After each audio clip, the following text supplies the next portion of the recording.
Kerajaan negeri menerusi program merakyatkan ekonomi Selangor meneruskan kesinambungan dalam misi membantu rakyat. Menjelang sesi pembukaan penggal baru persekolahan Januari tahun depan, Adun Batu 3 Rozia Ismail meraikan 1,500 pelajar dari 900 keluarga menerusi program Back to School. Salah satu program yang di bawah merakyatkan ekonomi Selangor, peringkat negeri Selangor kita beri semua keluarga yang tidak berkemampuan back sekolah. Tapi di peringkat DUN Batu 3 saya menambah sikit peruntukan yang telah pun kerajaan berikan di bawah wakil rakyat untuk sedikit pemberian untuk tambahan lah untuk pembelian peralatan ataupun pakaian persekolahan. Keluarga ada yang menerima, seorang daripada keluarga yang menerima, seorang kita tambah RM35 hingga 5 orang dalam satu keluarga berjumlah RM230. Saya mengharapkan bahawa kalau program ini insya-Allah boleh memberikan sedikitlah keselesaan kepada keluarga, memandangkan barang-barang untuk balik ke sekolah ni agak mahal sekarang ni ya. Kalau kita tengok pakaian sekarang ni pun tidak orang kata ada yang tidak mampulah. Tetapi saya ingin juga berpesan bahawa yang penting untuk balik ke sekolah adalah persediaan untuk anak-anak ini tidak ada yang ketinggalan. Program ini yang diperuntukkan sejak 4 tahun lalu merupakan agenda tahunan yang dilancarkan di seluruh daerah di Selangor yang melibatkan peringkat Parlimen, DUN dan Pusat Khidmat DUN. Ini program kali kedua, tahun kedua yang saya buat berbentuk pergi ke pasar raya untuk beli barang-barang sekali lah. Ya. Tapi kalau ikut program merakyatkan ekonomi Selangor, ini tahun keempat kerajaan Selangor memberi peruntukan untuk setiap kali balik ke sekolah kita ada sumbangan. Bermula dengan sumbangan beg sekolah, lepas itu kita pernah bagi kasut sekolah, kita pernah bagi buku latihan dan 2 tahun berturut-turut kita bagi 2 beg sekolah lah insya-Allah. Okey. Biasalah kalau macam ni sambutannya memuaskan, baik. Jadi hari ini saya terpaksa membagikan penerima dari pagi sampai petang ya. Dan saya juga berterima kasih kepada pihak hari-hari memandangkan beliau rasa terpanggil bila program ini diwujudkan, memberikan sikit CSR untuk membantu keluarga-keluarga yang mereka rasa mereka boleh tambah sedikitlah pendapatan. Menerusi program ini, anak-anak menerima beg dan pakaian sekolah. Kata baguslah sebab dia dengan ni dia boleh menolong sedikit sebanyak orang yang tak mampu lah ataupun kurang kemampuan dari segi wang ringgit lah. Jadi saya harap program ini boleh diteruskan lah di semasa atau ke tahun depan dan tahun akan datang lah. Memandangkan kos sekarang ni hidup tinggi, jadi saya ambil insentif itulah. Kalau dapat bantuan macam ni itu lebih terima kasih lah pada kerajaan negeri Selangor kan. Jadi saya rasa ini kira satu insentif lah pada rakyat Selangor lah. Program ni memang amat bagus sekali lah dari segi untuk membantu anak-anak untuk sekolah apa semualah kan. Lagi satu sebelum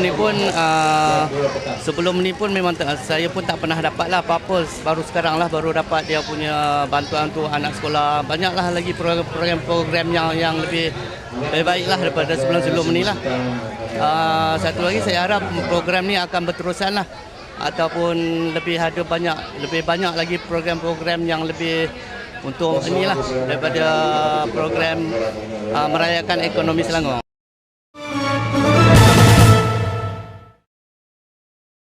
Sementara itu, skim bantuan asuhan rakyat atau SiKembar yang dilancarkan pertengahan tahun ini mendapat sambutan amat menggalakkan daripada ibu bapa. Program yang mensasarkan bantuan asuhan sebanyak RM100 sebulan kepada anak yang berumur di bawah 4 tahun ini mensasarkan seramai 2,500 kanak-kanak untuk tahun pertama pelancarannya.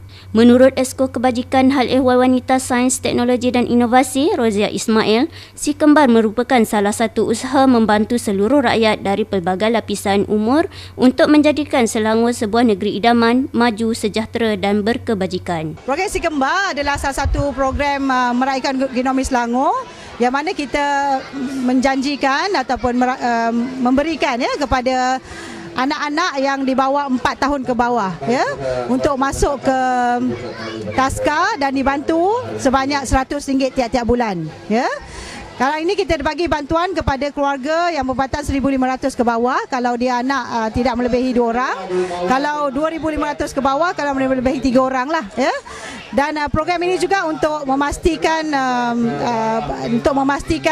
perkhidmatan taska, kualiti taska juga ditingkatkan, ya.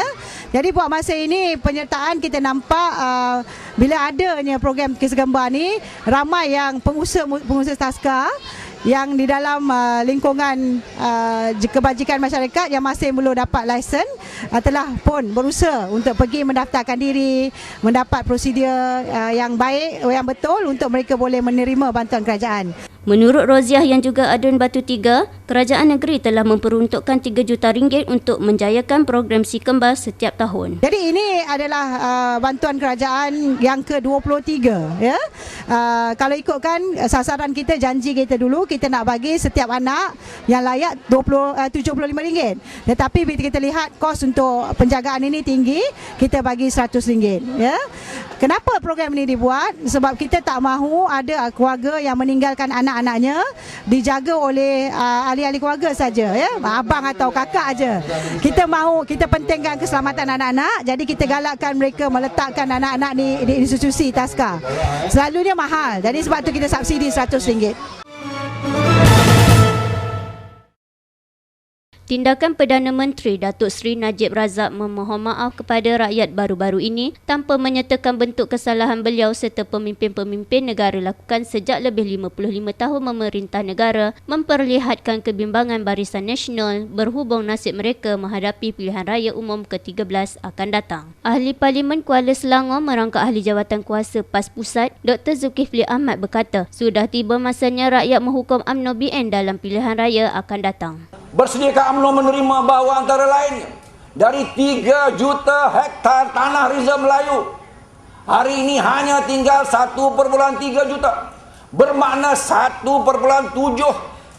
hilang, disonglapkan dalam segala takbir urus yang cukup bobrok yang kononnya mendayakan, memertabatkan Melayu.